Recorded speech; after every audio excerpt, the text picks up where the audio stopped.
Aujourd'hui, nous allons faire toujours des gâteaux pour l'apéritif, car vous en avez une quantité, vous en faites pas, vous n'avez pas fini.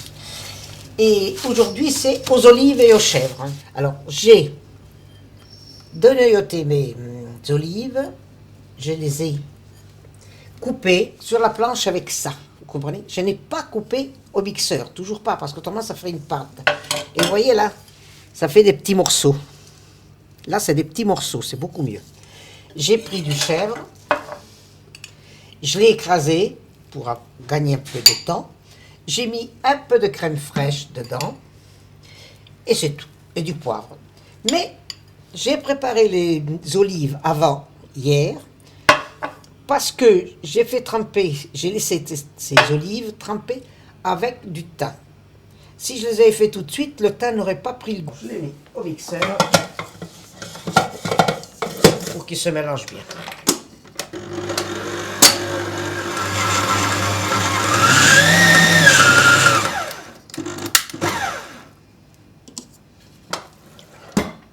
Voilà, vous voyez, c'est bien mixé.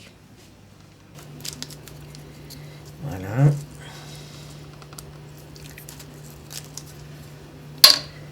Donc, il faut bien les mettre au bord. Et hop, dedans comme ça, oui. C'est facile à mettre. Hein. Là. Hop. Voilà. Une petite tas, hein, quand même, dedans. Qui soit quand même pas qui déborde. Autrement, l'huile des olives va sortir. Vous voyez? Voilà. C'est bien mélangé maintenant. Hop.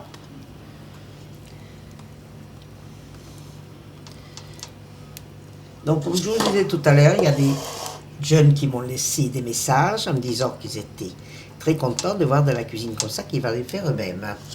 Et bien, j'espère qu'ils viendront souvent me voir et que je leur en préparerai que d'autres.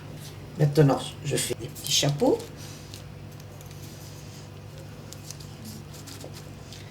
Ça, je vous l'ai déjà dit. 50. Et pour les petits chapeaux, c'est 35. Ça dépend de votre moule. Hein.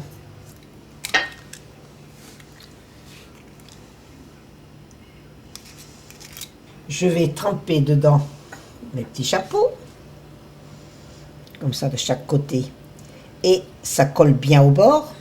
Là, aujourd'hui, je vous ai montré faire des olives avec du chèvre. Donc, les voilà, mon plateau est terminé, mais je mets dessus, à chacune, petite forme, je mets une petite branche de persil. Un petit morceau seulement, parce que autrement les feuilles sont trop grosses. Ça ne mettra plus je ne pourrai plus mettre mon jaune d'œuf dessus. Alors, je vais vous expliquer pourquoi je fais ça. Vous avez fait les escargots. Très bien. Mais comment vous allez les reconnaître?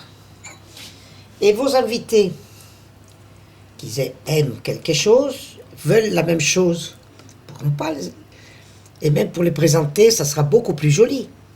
Alors, ici, je mets un petit bout de persil pour... Voilà. Vous voyez? Tout est bien avec du jaune d'œuf. Voilà. Chaque apéro se différencie du coup. Voilà. Il faut les différencier parce que quand vous le mettez sur des plats, vous mettez... D'ailleurs, un jour, je vous montrerai un plat complet. Mais vous mettez des pizzas en plusieurs sortes. Vous avez des pizzas de 5 sortes. Hein. Après, vous avez des olives à 2 sortes. C'est-à-dire du fromage de vache frais, que je vais faire la même chose, écraser avec poivre, sel, non, parce qu'il y en a déjà assez là-dedans, un peu de crème. Et alors, par-dessus, je mets du sésame doré sur les petits trucs, vous comprenez? Ce qui fait que comme ça, on les reconnaît.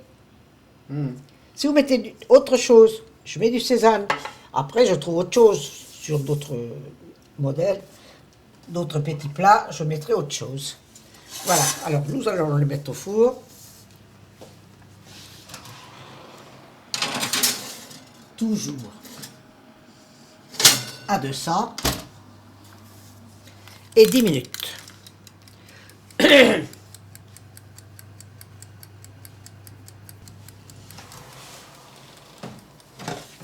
Voilà. Hop là. Vous voyez maintenant que ces petits gâteaux sont différents des autres, ce qui fait que vos plateaux, vos invités pourront prendre ce qu'ils veulent, et sachant que c'est toujours le même goût. Vous commencez déjà à avoir des plateaux garnis, mais vous verrez que ça ira encore mieux avec les autres recettes que je vous donnerai. Merci, bon appétit.